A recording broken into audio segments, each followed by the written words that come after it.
Warahmatullahi wabarakatuh.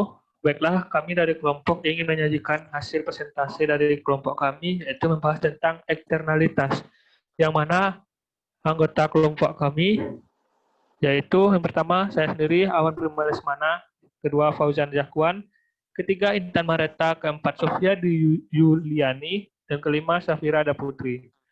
Selanjutnya kita akan membahas tentang beberapa contoh tentang eksternalitas, yaitu materi pertama yang akan disampaikan oleh Sofia. Kepada Sofia, waktu dan tempat dipersilahkan. Baik, Assalamualaikum warahmatullahi wabarakatuh. Terima kasih kepada moderator. Baiklah, saya akan membacakan kasus yang pertama, yaitu kasus limbah dari sampah yang ada di Pasar Balai Selasa. Limbah dari sampah yang ada di Pasar Balai Selasa, Kabupaten Pesisir Selatan ini membuat area jalanan dan tepi pasar dipenuhi oleh sampah. Sampah yang menumpuk itu seperti sayuran, makanan, minuman, dan plastik-plastik bekas belanja. Akibat dari banyaknya sampah yang menumpuk ini membuat pasar berbau tidak sedap dan mempersempit area untuk para pedagang berjualan. Gambar di samping merupakan bentuk eksternalitas negatif karena kayak gini mention biaya eksternal seperti akan mengganggu para pembeli yang ada lanjutnya, yaitu next one.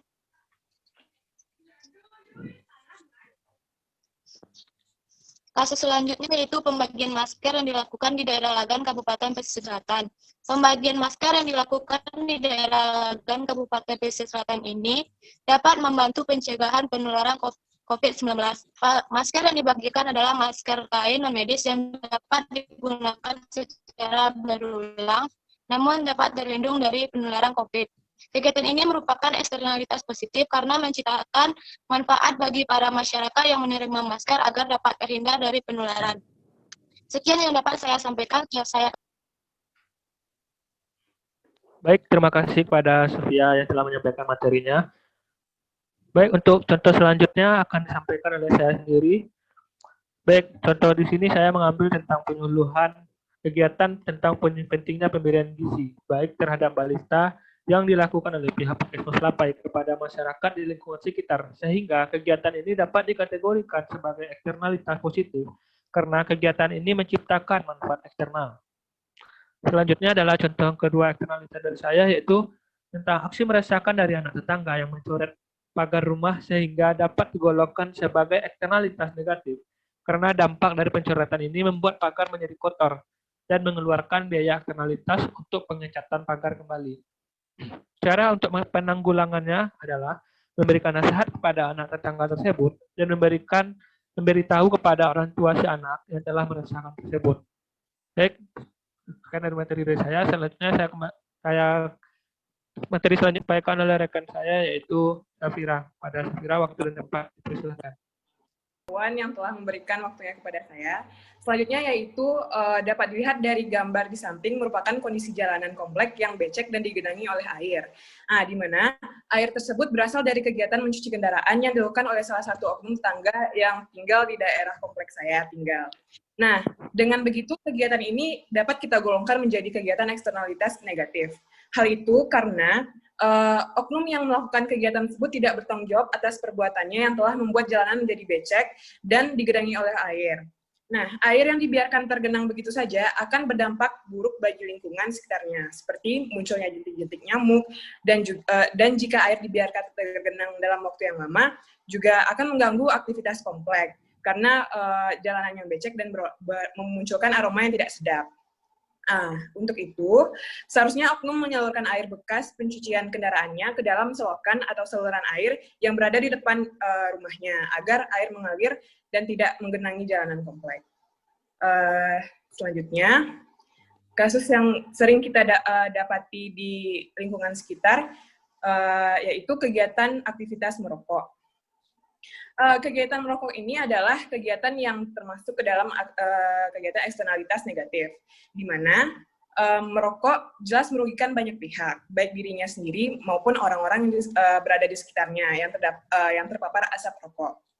Hal itu dikarenakan karena perokok akan terkena penyakit pernafasan yang dapat membahayakan kesehatannya sendiri dan juga menyebabkan orang-orang di lingkungannya terpapar asap rokok yang membuat tidak nyaman dan juga dapat mengganggu sistem pernafasan orang di sekitarnya akibat dari polusi udara yang disebabkan oleh asap rokok tersebut. Dengan begitu, saran terhadap tindakan tersebut adalah semoga seorang yang candu dalam merokok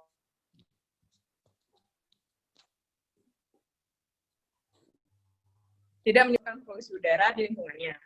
Diharapkan juga seorang perokok lebih dapat mengkondisikan orang-orang di sekitarnya dan dapat agar masyarakat yang berada di sekitarnya tidak risih dan tidak terkena penyakit yang ditemukan akibat terpapar asap rokok, serta lebih saling menghargai antar sesama. Baik, terima kasih kepada Saudari Safira telah menyampaikan materinya. Materi selanjutnya akan disampaikan oleh Saudari Intan kepada Saudari Intan, waktu dan tempat. Silakan. Baiklah, saya akan menjelaskan tentang eksternalitas yang ada di lingkungan saya, yaitu seperti gambar yang tertampil. Maka di sini diketahui bahwa salah satu contoh eksternalitas adalah membakar sampah.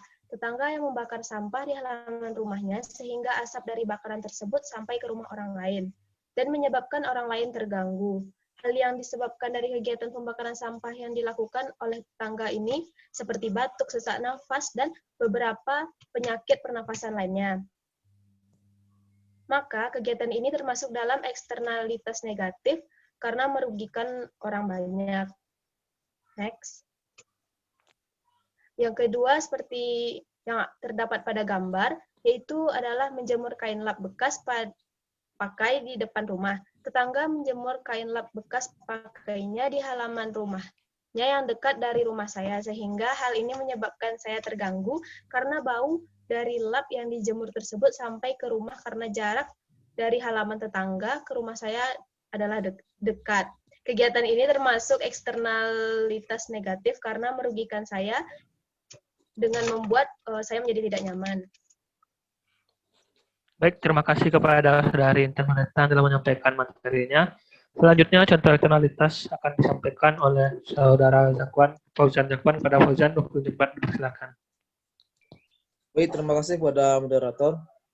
Pada kali ini saya akan menyampaikan tentang eksternalitas di lingkungan saya. Yang pertama yaitu kebisingan, suara mesin, dan debu yang dihasilkan pada saat produksi di mebel mengganggu kenyamanan tetangga di sekitar. Eksternalitas ini termasuk ke dalam eksternalitas negatif. Lanjut. Yang kedua itu kebisingan knalpot motor yang tidak sesuai standar, di mana aturan kebisingan knalpot ini sebagaimana diatur dalam Peraturan Menteri Negara Lingkungan Hidup Nomor 7 Tahun 2009. Dalam aturan tersebut dijelaskan bahwa tingkat kebisingan untuk motor kapasitas 80 cc hingga 175 cc adalah maksimal 83 desibel, dan di atas 175 cc maksimal 90 desibel. Jadi, penggunaan knalpot motor yang tidak sesuai standar meresahkan pengguna jalan lainnya. Terima kasih pada moderator. Itu dari saya. Baiklah, terima kasih kita ucapkan kepada Saudara Zakwan. Dengan berakhirnya materi yang disampaikan oleh dari Saudara Zakwan tersebut, maka berakhir sudahlah pembahasan dan presentasi kelompok kami tentang contoh-contoh eksternalitas. Oleh karena itu, mohon maaf jika ada kekurangan. Saya akhiri, wabillahi taufiq wa hidayah. Wassalamualaikum warahmatullahi wabarakatuh.